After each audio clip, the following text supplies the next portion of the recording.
Masih ada jalannya Tuhan, masih ada jalan terbuka untukku.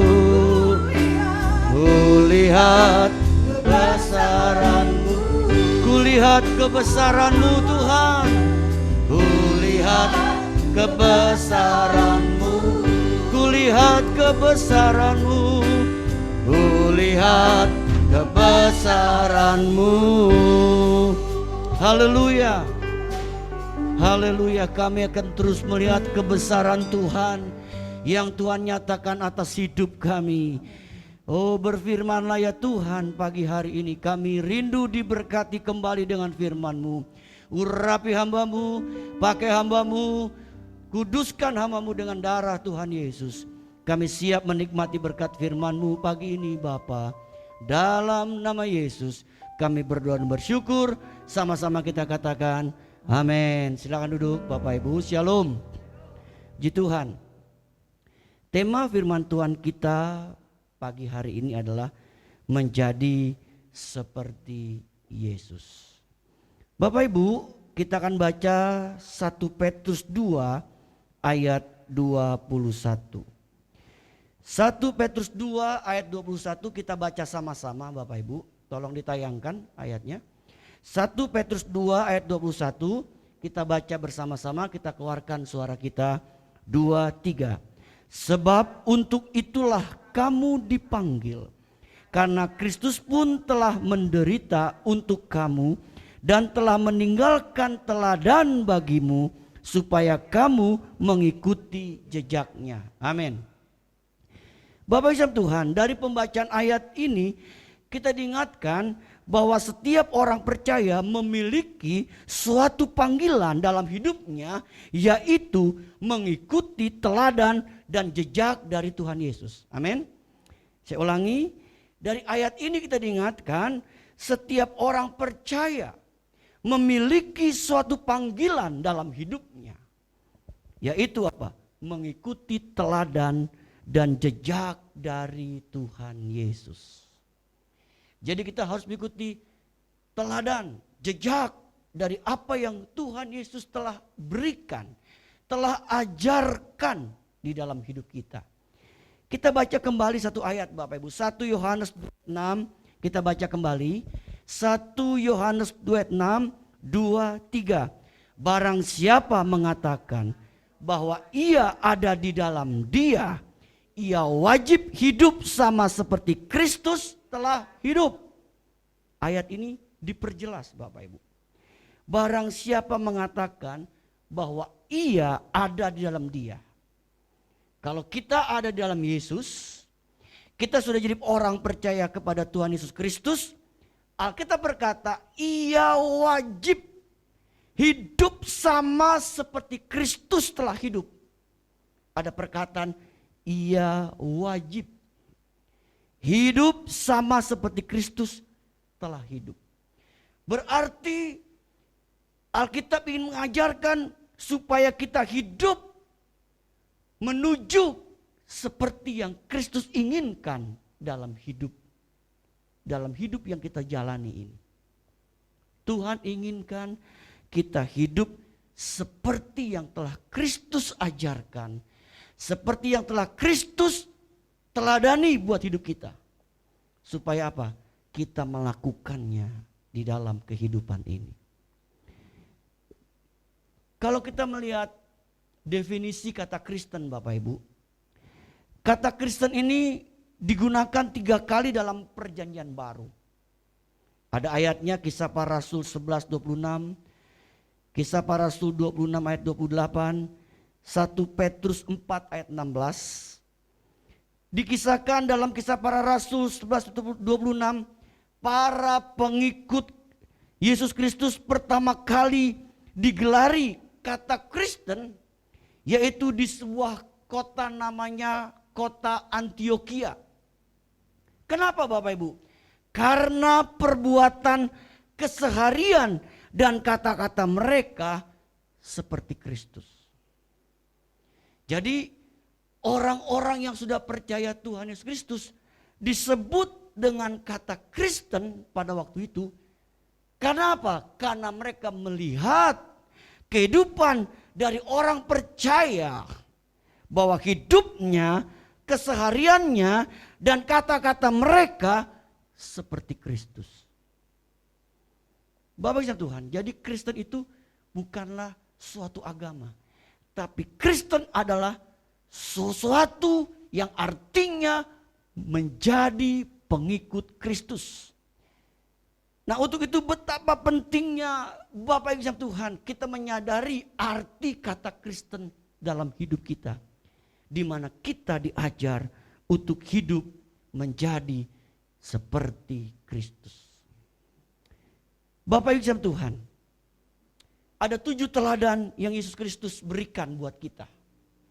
Tapi hari ini kita membahas hanya 4, Bapak Ibu. Nanti kita lanjutkan. Yang pertama, teladan yang Yesus berikan buat kita semasa dia ada dalam dunia dan semasa dia hidup, yaitu teladan dalam hal ketaatan. Filipi 2:8 berkata, ia taat sampai mati di atas kayu salib. Bayangin, Yesus taat sampai mati di atas kayu salib. Jadi keteladanan yang pertama yang perlu kita pahami dan perlu kita ikuti, yaitu yang pertama, dalam hal ketaatan. Ibu, bapak, saudara kasih Tuhan, ketaatan dalam kita mengiring Yesus, mengikuti Yesus itu sesuatu yang sangat penting. Bapak Ibu, sekali katakan, ketaatan kita dalam kita mengiring mengikuti Yesus itu sesuatu yang sangat penting di mata Tuhan. Alkitab memberikan contoh. Musa karena ketidaktaatannya, dia tidak masuk ke dalam negeri perjanjian. Saat itu Musa diperintahkan Tuhan untuk apa, Bapak Ibu? Untuk memperkatakan kepada batu supaya keluar air. Tapi Musa saking emosinya, karena kedegilan hati orang Israel, dia pukul itu batu. Dia ingat seperti yang pertama, batu itu mesti dipukul dan air keluar. Itu sepertinya hal sepele, Bapak Ibu. Tapi ternyata itu berdampak sangat luar biasa. Akibatnya Musa tidak bisa masuk ke negeri perjanjian. Kenapa? Karena ketidaktaatan Musa akan perintah Tuhan saat itu. Di Alkitab kita melihat kembali contoh yang berikutnya. Saul, Bapak Ibu. Seorang raja yang diangkat Tuhan. Kita tahu bahwa di dalam perjanjian lama ada 3 jabatan, yang ditetapkan Tuhan. Yang pertama namanya raja. Yang kedua namanya imam. Yang ketiga namanya nabi. 3 jabatan ini tidak boleh saling tukar. Atau seorang raja melakukan tugas sebagai imam, tidak boleh. Masing-masing harus melakukan tugasnya sesuai dengan panggilan Tuhan atas hidup mereka. Saul sebagai raja, ketika dia dalam terdesak, dia menunggu Samuel belum datang untuk membawa korban kepada Tuhan. Sedangkan di sisi lain dia melihat orang Filistin sudah mau menyerang orang Israel pada waktu itu. Mereka pada ketakutan. Lalu dengan cerobohnya Saul mengambil korban dan membawa korban kepada Tuhan. Ketika dia sedang lakukan itu, tiba-tiba Samuel datang. Apa yang Samuel katakan? Sangat bodoh perbuatanmu, Saul. Akibatnya Bapak Ibu, Tuhan berkata kepada Samuel, kamu tidak akan lagi jadi raja. Tuhan sudah memilih orang untuk menggantikan kamu jadi raja. Kita lihat di sini Bapak Ibu. Ketaatan itu sesuatu yang penting di mata Tuhan. Bahkan di dalam konteks yang kita baca dalam kisah Saul, Tuhan berkata bahwa ketaatan itu lebih penting daripada korban yang kamu bawa kepadaku. Bapak Ibu, bukannya kita tidak penting membawa korban kepada Tuhan, Tapi saat itu konteksnya Saul telah melanggar yang bukan bagian dia. Dia berani-berani membawa korban buat Tuhan. Padahal itu adalah tugas seorang imam. Yaitu Samuel yang harus membawa korban kepada Tuhan. Bukannya Saul. Bapak Ibu dikasih Tuhan. Yang pertama, dalam hal ketaatan. Saya rindu Bapak Ibu, bagaimanapun sulitnya hidup kita, bagaimanapun beratnya perjalanan hidup kekristenan kita, kita tetap diajar untuk tetap taat kepada Tuhan. Taat Bapak Ibu, saya percaya ketika kita belajar taat sama Tuhan, Tuhan pasti memberkati hidup kita. Amin. Yang kedua, dalam hal mengampuni. Ini susah Bapak Ibu memang. Ingat perkataan Tuhan Yesus yang pertama di atas kayu salib. Ada 7 perkataan Tuhan Yesus di kayu salib yang sangat terkenal, yang sering dikhotbahkan. Justru perkataan pertama yang keluar dari mulut Yesus ketika dia berada di atas kayu salib, yaitu perkataan apa? Bapa, ampunilah mereka, sebab mereka tidak tahu apa yang mereka perbuat. Bapak Ibu, ini satu perkataan yang luar biasa. Yang keluar dari mulut Yesus di tengah-tengah penderitaan yang begitu berat. Tapi dia bisa berkata, Bapa, ampunilah mereka, sebab mereka tidak tahu apa yang mereka perbuat. Yesus memberikan keteladanan tentang hal mengampuni. Kalau kita baca dalam kitab tadi yang kita baca, dalam 1 Petrus, ayat 23 berkata begini, ketika ia dicaci maki, ia tidak membalas dengan mencaci maki. Ketika ia menderita, ia tidak mengancam, tetapi ia menyerahkannya kepada Dia yang menghakimi dengan adil. Artinya apa? Yesus tidak membalas kejahatan dengan kejahatan. Artinya apa Bapak Ibu? Artinya dia belajar mengampuni. Yesus mengampuni. Dia tidak membalas kejahatan yang telah diperbuat oleh orang-orang pada waktu itu. Ia dicaci maki, ia diludahi, ia disiksa, tapi dia tidak membalas itu semuanya. Bapak Ibu dikasih Tuhan. Yesus memberikan keteladanan dalam hal apa? Mengampuni. Memang tidak gampang, tapi justru inilah yang harus kita lakukan, belajar lakukan. Dalam rangka kita mengikuti keteladanan Yesus di dalam hidup kita. Bapak Ibu Tuhan, dalam Injil Lukas 6 dikatakan begini. Tetapi kepada kamu yang mendengarkan aku berkata, kasihilah musuhmu, berbuatlah baik kepada orang yang membenci kamu. Bapak Ibu coba, ini ayat luar biasa ya. Kasihilah musuhmu. Kita disuruh mengasihi musuh kita, coba Bapak Ibu. Berbuatlah baik kepada orang yang membenci kamu. Bayangin, udah orang benci kita, kita disuruh berbuat baik lagi sama orang itu. Mintalah berkat bagi orang yang mengutuk kamu. Berdoalah bagi orang yang membenci kamu. Bapak Ibu, saya dapat ayat ini ketika perjamuan kudus di bulan September Bapak Ibu. Di minggu pertama, di pagi-pagi gini Bapak Ibu, saya dapat ayatnya. Ayat itu berkata, mintalah berkat bagi orang yang mengutuk kamu. Berdoalah bagi orang yang mencaci kamu. Tidak lama kemudian ada satu peristiwa Bapak Ibu terjadi. Tuhan ajarkan saya untuk melakukan Lukas 6 ayat 28. Barang siapa menampar pipimu yang satu, berikan juga kepadanya pipimu yang lain. Dan barang siapa yang mengambil jubahmu, biarkan juga ia mengambil bajumu. Bapak Ibu, ini ada satu hal yang Yesus ajarkan. Saya percaya ini satu perintah yang tidak mudah, tetapi dia memberikan keteladanan. Dalam hal apa? Dalam hal mengampuni. Bapak Ibu kasih Tuhan, coba kita lihat satu tayangan Bapak Ibu. Ada satu gambar. Bapak Ibu kenal tokoh ini? Dia bernama Nelson Mandela.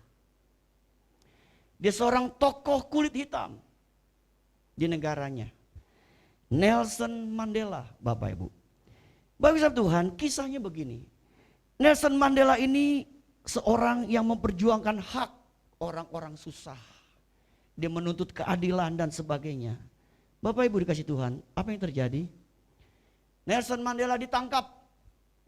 Berapa tahun dia dimasukkan penjara Bapak Ibu? 27 tahun dia dipenjarakan. 27 tahun dia dipenjarakan.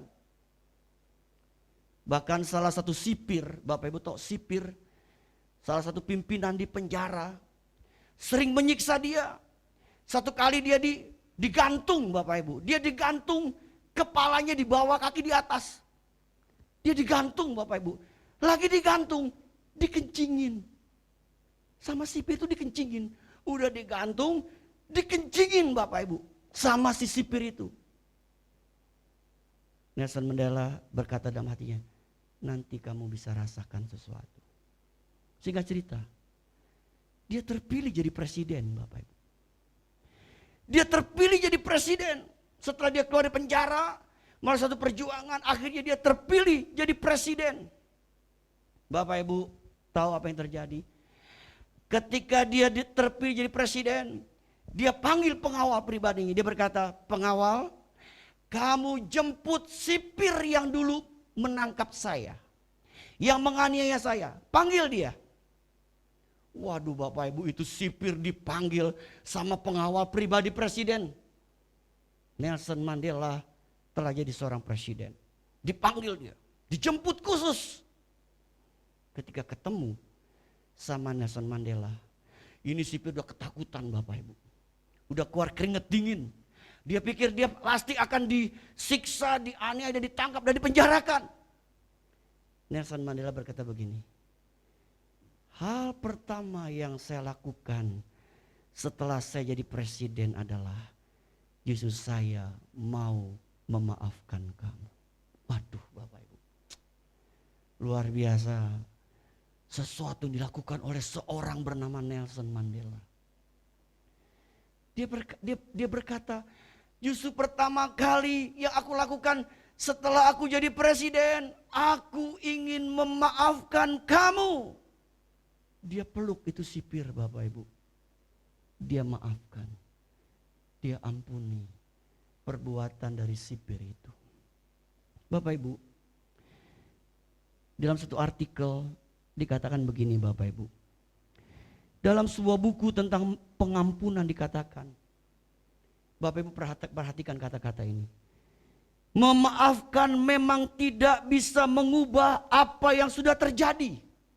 Memaafkan memang tidak bisa mengubah apa yang sudah terjadi di masa lalu. Namun akan melapangkan jalan kita ke masa depan.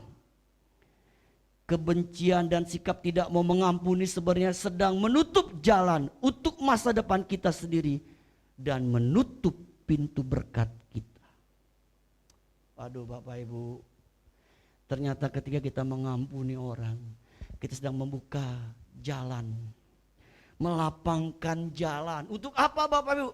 Untuk kita akan menerima berkat yang baru yang Tuhan berikan buat hidup kita. Hari ini keteladanan yang Yesus berikan kepada kita adalah dalam hal mengampuni. Yang ketiga, rela menanggung penderitaan, bahkan penderitaan yang tidak seharusnya kita tanggung. Bapak Ibu, rela menanggung penderitaan, bahkan penderitaan yang tidak harusnya kita tanggung. Artinya apa Bapak Ibu? Kita harus rela menanggung penderitaan dalam hidup kita. Artinya kita harus kuat ketika kita sedang mengalami penderitaan dalam hidup karena kita jadi orang Kristen. Kita harus kuat di dalam Tuhan. Bapak Ibu, mungkin penderitaan kita tidak sama dibandingkan dengan penderitaan orang Kristen zaman mula-mula, jemaat mula-mula. Mereka banyak mengalami penderitaan, kesusahan.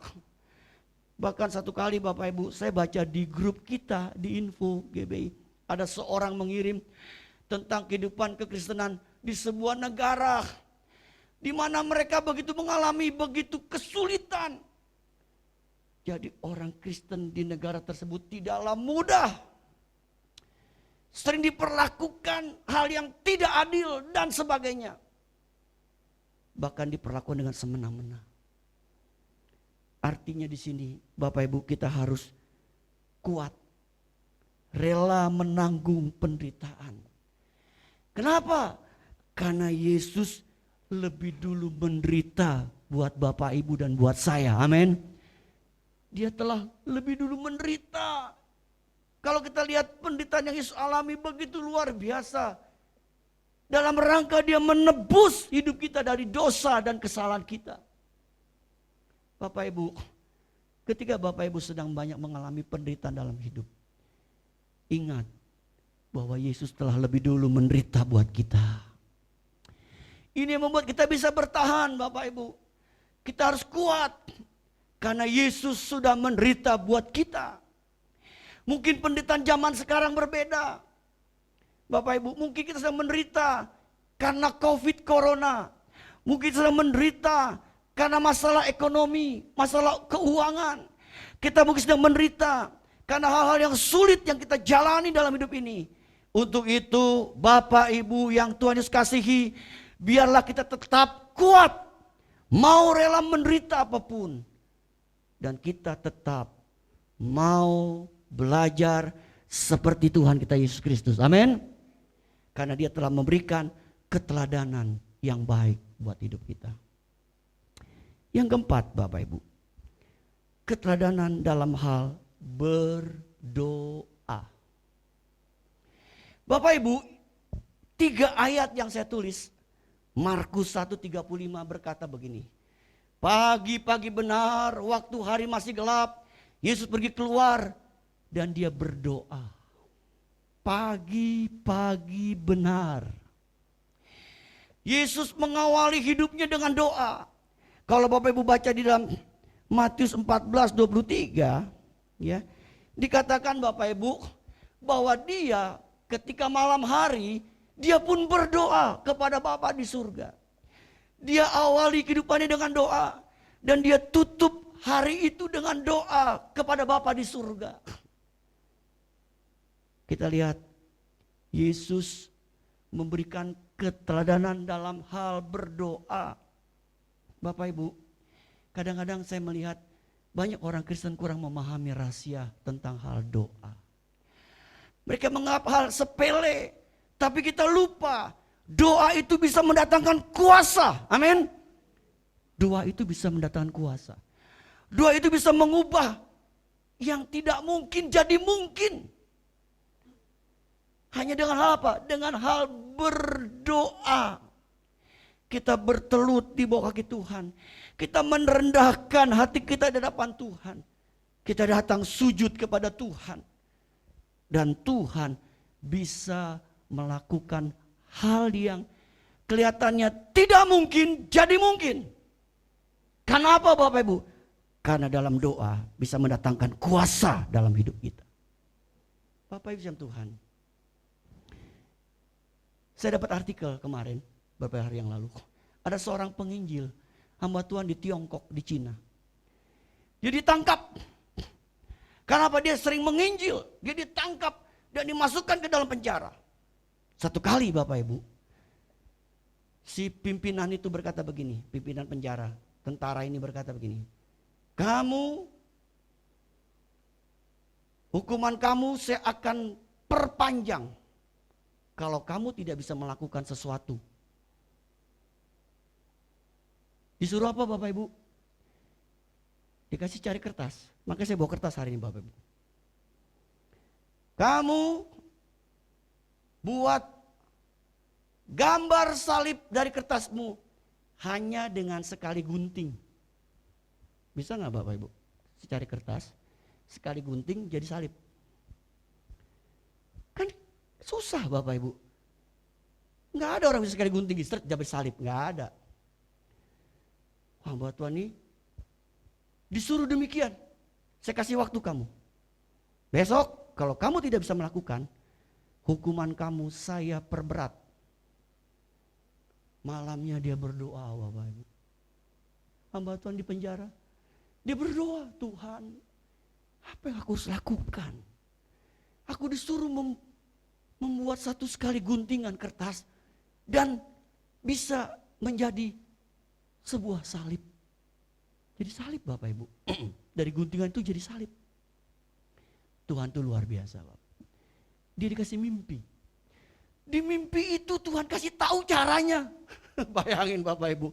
Di dalam mimpi itu Tuhan kasih tahu caranya. Tuhan kita tuh hebat. Amin Bapak Ibu. Dikasih tahu caranya Bapak Ibu. Bagaimana caranya? Saya kasih tahu Bapak Ibu juga hari ini.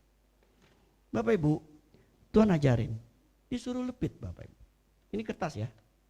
Lembar ya. Bapak Ibu, disuruh lipat. Lipatnya begini Bapak Ibu pertama. Nanti kalau Bapak Ibu mau belajar sama saya ajarin. Gampang kok. Ini bukan sulap, bukan sihir Bapak Ibu ya. Ya. Ini sesuatu kenyataan. Ini begini Bapak Ibu, kemudian dilipat lagi begini. Yang kedua. Kemudian dilipat lagi begini. Kayak mau bikin kapal-kapalan. Zaman dulu kan saya suka bikin kapal-kapalan begitu gini. Terbangin. Zaman kecil-kecilan begitu Bapak Ibu ya. Udah begini Bapak Ibu, dilepit lagi Bapak Ibu. Saya lepit ya.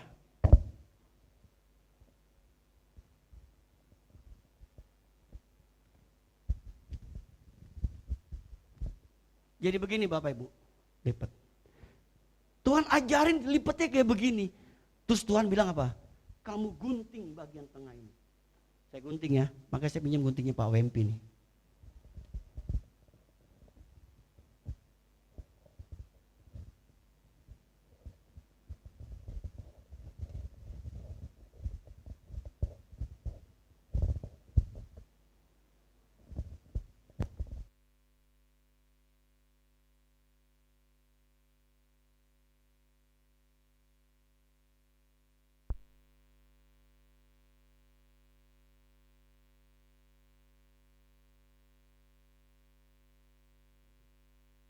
Sabar sebentar ya.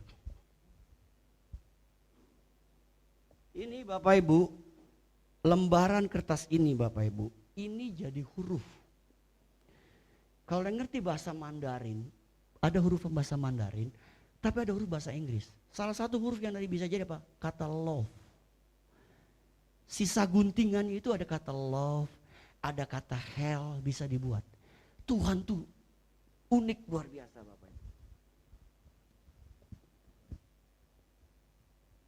Benar kan salib Bapak Ibu? Salib loh. Hanya sekali gunting. Jadi salib. Itu tentara di penjara tidak bisa ngomong apa-apa. Melihat kehebatan Tuhannya orang Kristen. Ini sisa-sisanya nanti ada tulisan love, hell. Terus dia bisa gambarkan ada tulisan bahasa Mandarin, bahasa Koi. Mungkin mesti belajar sama Ibu Lina kali nanti tahu ya. Atau Ibu Neni. Bapak Ibu, itu luar biasa Bapak Ibu. Kenapa? Dia berdoa, Tuhan tolong saya, beri saya petunjuk apa yang saya lakukan. Kita lihat doa itu mendatangkan kuasa buat orang percaya. Amin. Bapak yang Tuhan, pagi ini kita mempelajari ada 4 keteladanan yang Yesus berikan. Yang pertama, dalam hal ketaatan. Yang kedua, dalam hal mengampuni. Yang ketiga, dalam hal rela menderita. Kita harus kuat. Yang keempat, dalam hal berdoa. Berbahagialah kita yang mendengar firman Tuhan serta melakukannya. Amin. Mari kita bangkit berdiri. Kita mau menyembah Tuhan.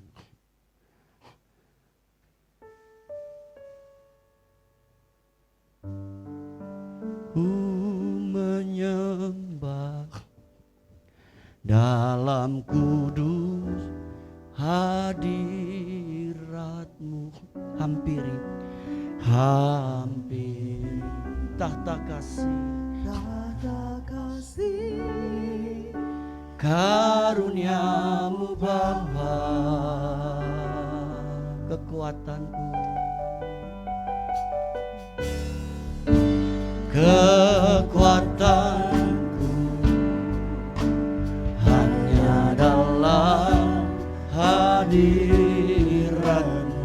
Yesusku, Yesusku, hanya Kaulah segalanya.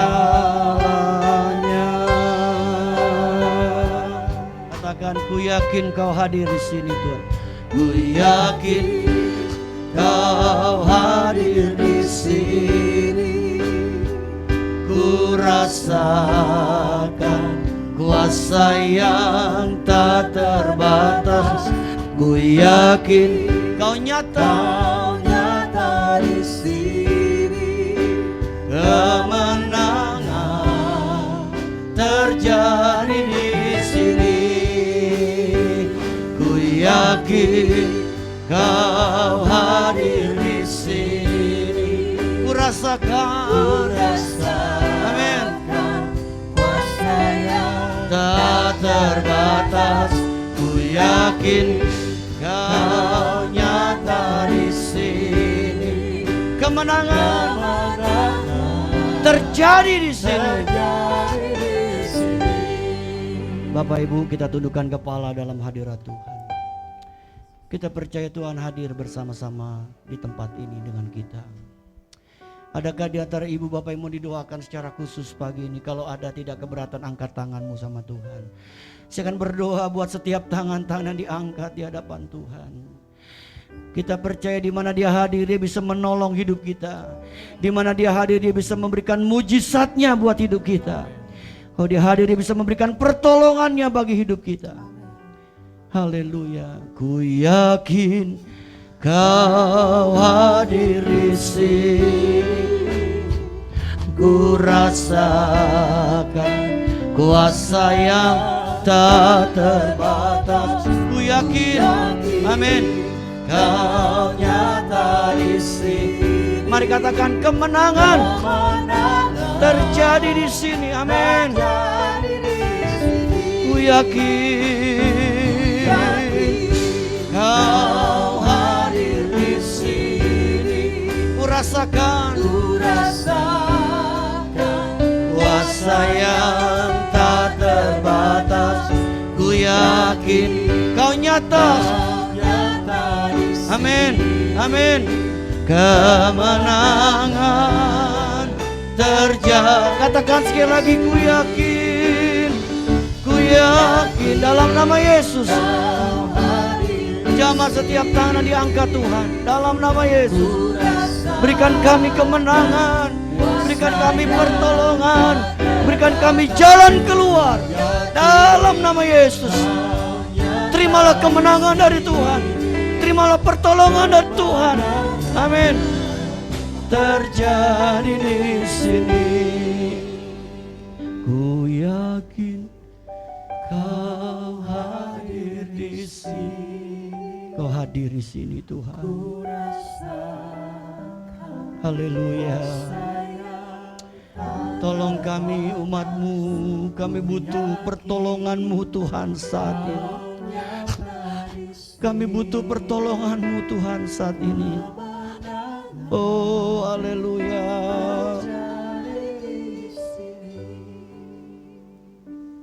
Ku yakin Kau hadir di sini. Tolong kami Tuhan. Hanya Tuhan yang bisa menolong hidup kami.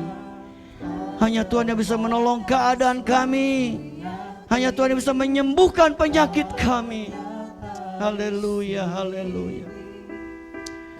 Haleluya. Terjadi di sini pertolongan, pertolongan terjadi di sini, jadi di sini kelepasan terjadi di sini, terjadi di sini.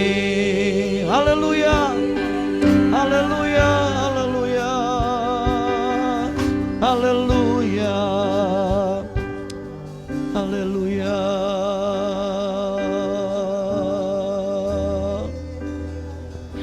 Haleluya.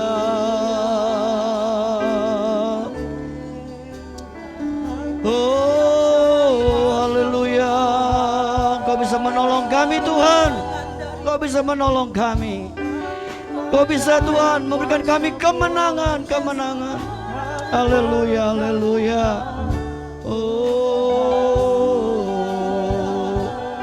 terpujilah namamu Tuhan kekal selama-lamanya. Haleluya, haleluya, haleluya. Haleluya, haleluya. Haleluya. Dalam nama Yesus. Dalam nama Yesus. Kami percaya Tuhan firman-Mu digenapi bagi hidup kami. Kami bersyukur Tuhan sudah memberkati ibadah pertama kami pagi ini. Apa yang kami lakukan tidak pernah sia-sia untuk Tuhan. Berkat-Mu ada bostru jemaat yang hadir pagi hari ini. Berkat kesehatan buat mereka semua. Kami dilindungi dari virus corona, dari virus apapun. Dan kami aman dalam lindungan Tuhan yang sempurna. Berkat-Mu ada buat rumah tangga kami, buat pekerjaan kami, buat usaha kami, dagangan kami. Kami percaya Tuhanlah sumber berkat bagi hidup kami. Sebentar kami akan pulang, penyertaan-Mu sempurna atas kami sekalian. Untuk itu Bapak Ibu kekasih Tuhan, sekarang terimalah kembali berkat dari Bapa kita di surga, cinta kasih daripada Tuhan kita Yesus Kristus, dan persekutuan bersama Roh Kudus menyertai hidup kita hari ini sampai Maranatha. Tuhan Yesus yang kedua kali menjemput kita semua. Haleluya. Sama-sama katakan amin.